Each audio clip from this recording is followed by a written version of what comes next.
নমস্কাৰ ছাত্ৰ ছাত্ৰীসকল আজি আমি এটা আলোচনা কৰিম দশম শ্ৰেণীৰ গণিতৰ ত্ৰয়োদশ অধ্যায়ৰ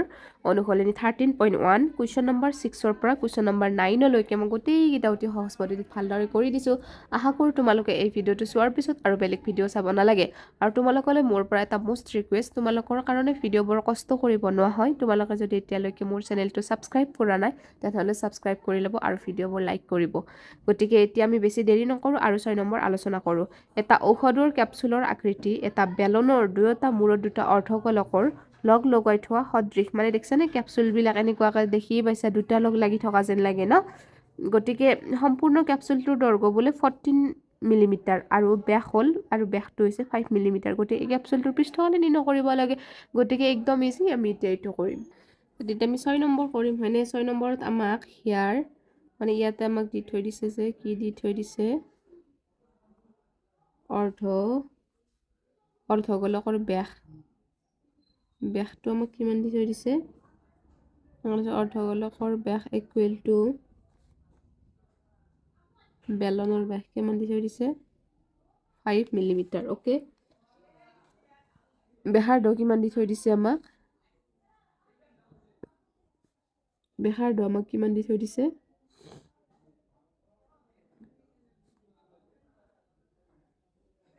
ব্যাসাৰ্ধটো আমাৰ কিমান হ'ব 5/2 হ'ব 2.5 mm হ'ব নে নহ'ব 5 mm ওকে 2.5 mm তাৰপিছত আমি এইটো লিখিব লাগিব যে কি সম্পূৰ্ণ কেপচুলৰ দৈৰ্ঘ্য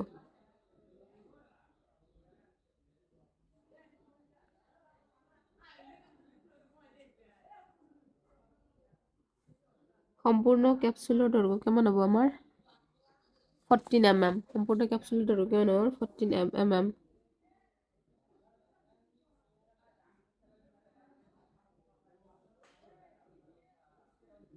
14 minus 2 into 2.5 কাৰণ দুটা যিহেতু 14 minus 5 14ৰ পৰা 5 গ'লে আমাৰ কিমান থাকিব 9 mm থাকিব ঠিক আছে গতিকে তুমি বেলনৰ উচ্চতাটো পাই গেলো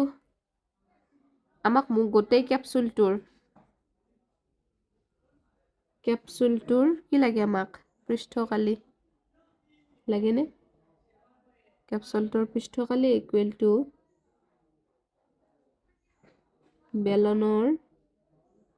বেলনৰ চি আছে প্লাছ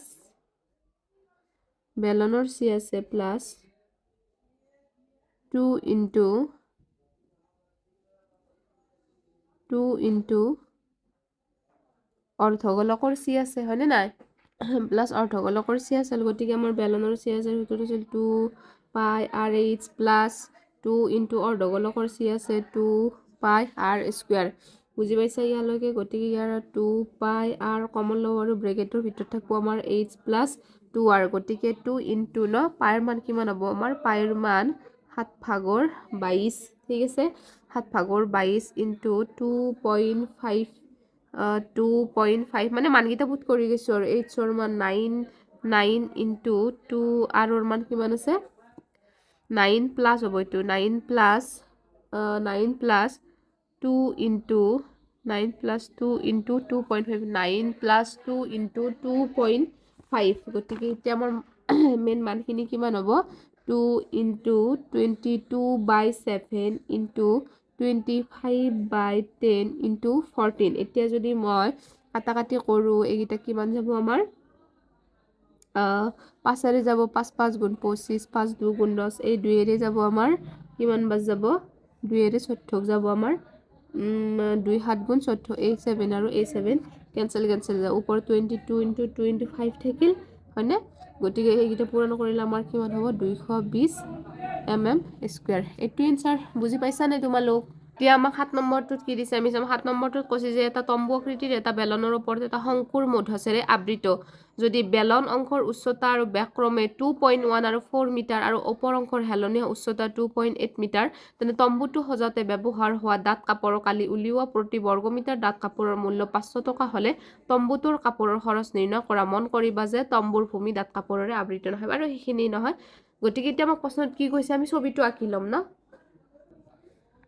গতিকে আমাক 7 নম্বৰ কুৱেশ্যনটোত 7 নম্বৰ সলিউশনটোত কি কৈছে আমাক এনেকৈ এটা বোলে বেলন হয়নে তাৰ ওপৰত বোলে শংকু আকৃতিৰ মূধচ আছে গতিকে আমাৰ ব্যাসাৰ্ধ আমাক ব্যাস সমান কিমান বুলি কৈ থৈ দিছে 4 বুলি কৈ থৈ দিছে ঠিক আছে ব্যাস কিমান 4 সেন্টিমিটাৰ ওকে আৰু এই মূধচৰ আমাক কিমান বুলি কৈ থৈ দিছে এইখিনি 2.8 বুলি কৈ থৈ দিছে ঠিক আছে গতিকে এনে জাস্ট চিত্ৰটোত আমি এটা ইমাজিন কৰি ল'ব পাৰো গতিকে আমি লিখিব পাৰো যে ইয়াতে বেলন অংশৰ আমি কি লিখিম বেলন অংশৰ উচ্চতা h equal to আমি লিখিম বেলন অংশৰ উচ্চতা h equal to 2.1 metre okay তাৰপিছত ব্যাস কিমান লিখিলো আমি ব্যাস লিখিলো আমি 4 মিটাৰ ওকে তাৰপিছত আমি লিখিম যে কি ব্যাসাৰ্ধটো আমি কিমান লিখিম 4/2 equal to 2 দুগুণ 4 ঠিক আছে 2 মিটাৰ ওকে তাৰপিছত এতিয়া আমি লিখিম শংকুৰ ব্যাসাৰ্ধ লিখিলো যে আমি কি শংকুৰ ব্যাসাৰ্ধ equal to Shankur ব্যাসাৰ্ধ is equal to বেলনৰ ব্যাসাৰ্ধ Shankur ব্যাসাৰ্ধ equal to বেলনৰ ব্যাসাৰ্ধ কিমান 2 মিটাৰ হ'ব ব্যাসৰ আধা ব্যাসাৰ্ধ সেইটোতো গমে পাইছা সেইখিনি 4 লে আধাখিনি কিমান হ'ব 2 নব এতেকে শংকুৰ নতি উচ্চতা L equal to কিমান হ'ব আমাৰ 2.8 মিটাৰ ওকে তাৰপিছত এতিয়া আমি লিখিম যে তম্বুটো সজাওতে ব্যৱহাৰ হোৱা ডাঠ কাপোৰৰ কালি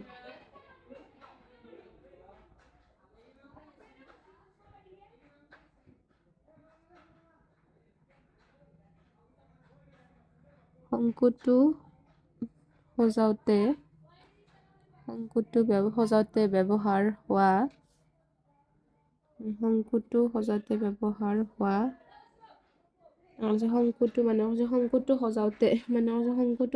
ব্যৱহাৰ হোৱা ডাঠ কাপোৰৰ কালি ঠিক আছে equal to শংকু অংশৰ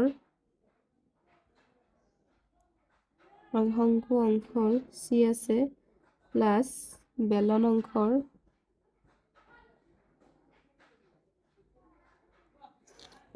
শংকু অংশৰ C আছে প্লাস বেলন অংশৰ C আছে equal to pi RL plus 2 pi RH equal to pi R L plus 2 into H equal to 22/7 into 2.8 into 2.8 plus 2 into 2.1 equal to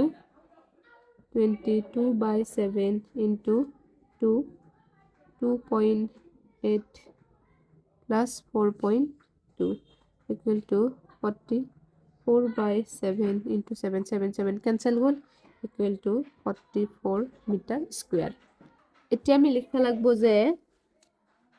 যেহেতু প্ৰতি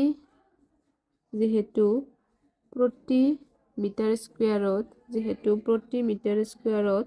ডাঠ কাপোৰ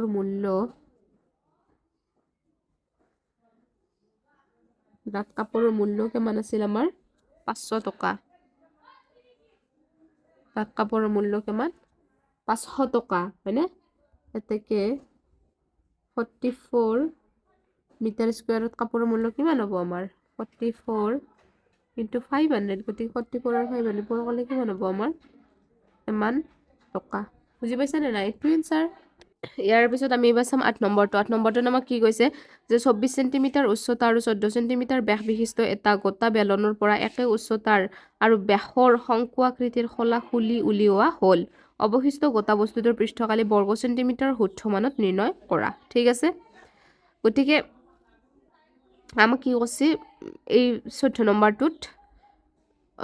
গোটা বস্তুটোৰ পৃষ্ঠকালি বৰ্গ সেন্টিমিটাৰ ওলাব দিছে ঠিক আছে গতিকে এইটো একদম ইজি আমি এতিয়া কৰিম গতিকে 8 নম্বৰটোত আমাক কি কৈছে এনেকে এটা বেলন আছে ঠিক আছে সেই বেলনটোৰ আমাৰ উচ্চতাটো কিমান বুলি কৈছে উচ্চতাটো হৈছে তোমাৰ 2.4 সেন্টিমিটাৰ আৰু আমাৰ যেটো ব্যাস হয়না সেই ব্যাসটো আমাক কিমান বুলি কৈছে 1. ব্যাসটো হৈছে তোমাৰ 1.4 ওকে গতিকে ব্যাসটো 1.4 গতিকে তাৰ পৰা কি কৈছে এইটো ব্যাস কিমান 1.4 সেন্টিমিটাৰ ইয়াৰ পৰা বোলে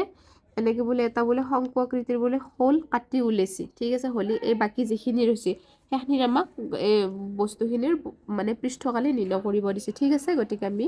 এতিয়া এইটো কৰো বুজিটো পাইছা চিত্ৰখিনি বুজি পাব লাগিব ফাৰ্ষ্ট গণিত এটা বুজি ল'ব লগা হ'লে তাৰ পিছতে আমি গণিতটো বুজিব পাৰিম ন গতিকে এতিয়া আমি এটা লিখব লাগিব যে ইয়াৰ মানে ইয়াত মানে বেলন অংশৰ উচ্চতা ইয়াতে আমি লিখব লাগিব যে কি বেলন অংশৰ উচ্চতা h = কিমান আমাৰ h = 24 সেন্টিমিটাৰ মানে তাৰ পিছত ব্যাস আমাক কিমান বুলি কৈ থৈ দিছে ব্যাস আমাক কৈছে 1.4 সেন্টিমিটাৰ হয়নে তাৰ পিছত ব্যাসাৰ্ধ আমাক কিমান কৈ থৈ দিছে ব্যাসাৰ্ধ r = আমাৰ কিমান হ'ব ব্যাসাৰ্ধ আমাক কিমান বুলি কৈ থৈ দিছে গতিকে আমাৰ ব্যাসটো যদি 1.4 ব্যাসাৰ্ধ কিমান হ'ব 0.7 হয়নে না 1.4 ক 2 দি হৰণ কৰিলে আমি 0.7 পাম এটোৱে তাৰ পিছত আমি লিখব লাগিব যে শংকুৰ উচ্চতা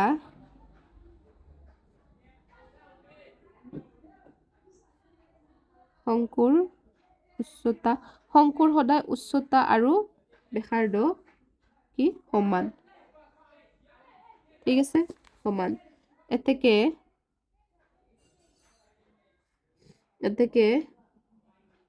শংকুৰ নতি উচ্চতা L = √r² + h², 0.7 whole square plus 2.4 whole square = 7 গুণ 49 plus 24 গুণ 576 ঠিক আছে এই দুখিনি বস্তু যোগ কৰিলে আমি পাম 6.25 আৰু এইটোৰ পৰা যদি মহলা কিমান পাম 2.5 সেন্টিমিটাৰ ইয়ালৈকে এইটো বুজি পাইছা ন তাৰপিছত ইয়াৰ পিছত আৰু অলপ কৰিব লাগিব যে এইটো আমি শংকুৰ নতি উচ্চতাটোৱে পালো আমি এলৰ মানটোৱে পালো এইটো আমি 2.5 সেন্টিমিটাৰ বুলি এইবাৰ আমি কি কৰিলে এতেকে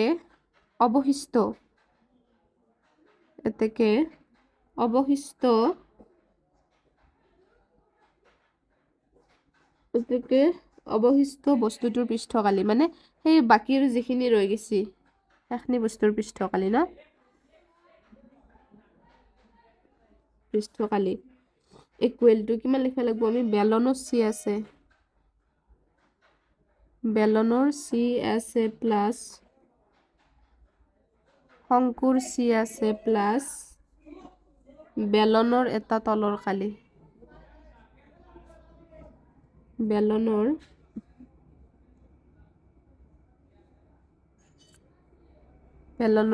এটা তলৰ কালি এদিকে আমি লিখব লাগিব যে কি 2 পাই rh প্লাস পাই rl প্লাস পাই r² = পাই r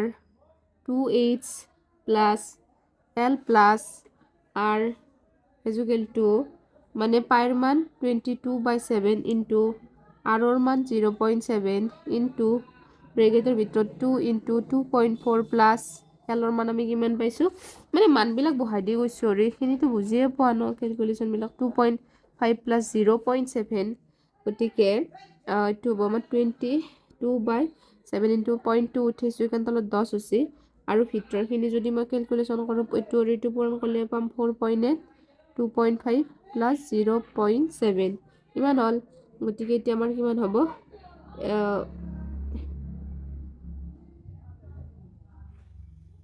এইটো থাকিল আমাৰ 22/7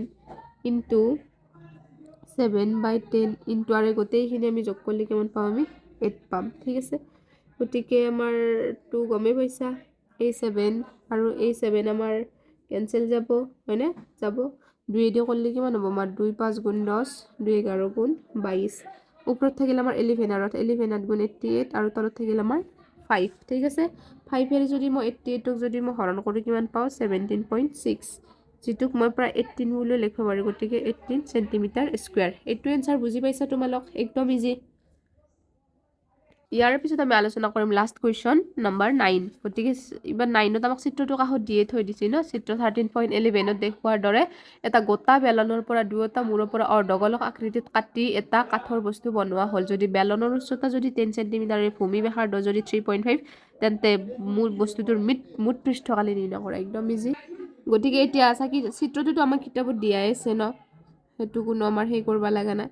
চিত্ৰটো আমাক কিতাপত দিয়াই আছে ঠিক আছে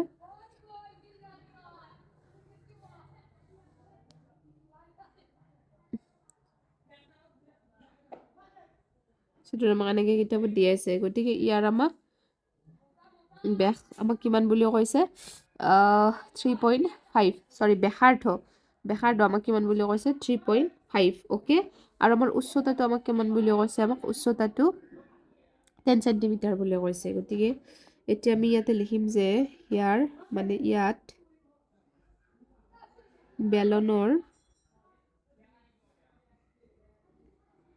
বেলনৰ উচ্চতা h is equal to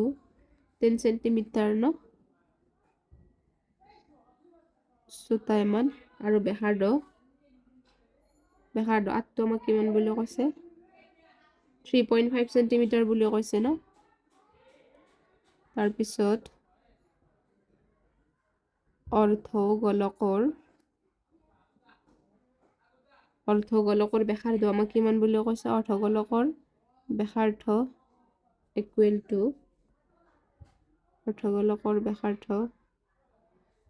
to বেলনৰ ব্যাসাৰ্ধ equal to 3.5 centimetre okay এতেকে আমি লিখবা লাগব যে এতেকে বস্তুটোৰ মুঠ পৃষ্ঠকালি আমাৰ কিমান হ'ব বেলনৰ c আছে প্লাস 2